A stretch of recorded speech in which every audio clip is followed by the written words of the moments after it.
Kejohanan Bola Baling MSSD peringkat daerah jempol bagi tahun 2025. Saksikan.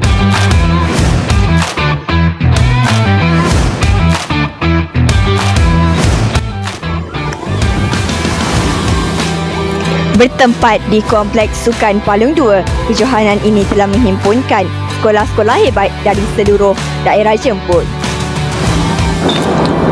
Kejohanan Bola Baling MSSD Jempol merupakan acara untuk mencukil bakat-bakat dalam kalangan murid sekolah untuk dibawa ke MSS Negeri Sembilan dan seterusnya ke peringkat MSSM.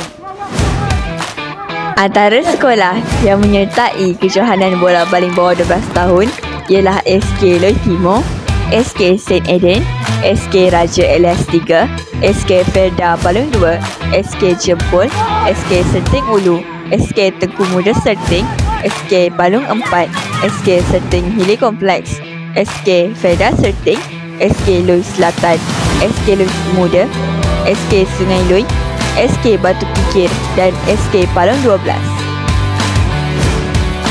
Semua murid bertanding merupakan murid yang berkaliber untuk diketengahkan ke peringkat lebih tinggi. Kejohanan ini dilihat sebagai usaha menyokong dasar pendidikan negara yang menekankan individu yang bukan sahaja cemerlang dalam bidang akademik, malah juga dalam bidang sukan. Pada masa yang sama, murid diberikan peluang serta kesempatan untuk mencari pengalaman baharu. Setelah beberapa jam berlangsungnya perlawanan, akhirnya tiba majlis yang dinantikan, iaitu majlis penutup.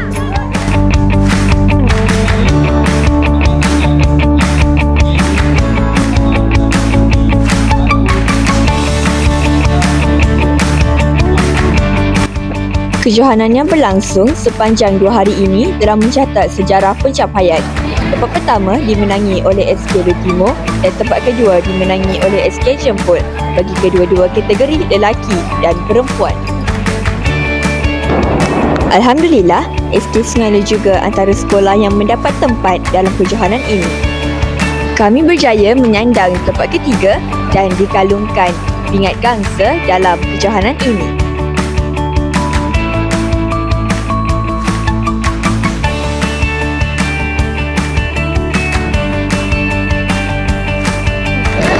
Assalamualaikum dan salam sejahtera. Saya Safia binti Muhammad Nizam dari Sungai Loy TV. Bolehkah anda memperkenalkan diri? Nama saya Nur Aini Syazna binti Muhammad Azim. Saya berasal dari Sekolah Kebangsaan Loy Timur. Apakah perasaan anda apabila memenangi pertandingan bola baling pada kali ini? Tak sangka lah sebab tahun lepas ada johan, tahun ni johan macam terharu lah sebab 2 tahun dapat banggakan nama sekolah. And then rasa macam boleh lah kita ramai-ramai sokong kita orang, boleh lah. Maksudnya bahagia rasa, dia gembira, macam-macam rasa. Terima kasih. Bolehkah anda memperkenalkan diri? Nama saya Nuzaina Akira binti Muhammad Nizam, berasal dari SK Loy Timur. Apakah perasaan anda apabila memenangi pertandingan bola baling pada kali ini? Saya berasa gembira sebab boleh bahagikan kedua ibu bapa saya dengan lah. Okey. Sekian saja daripada kami, kru Sungai Loy TV. Semoga berjumpa lagi. Assalamualaikum.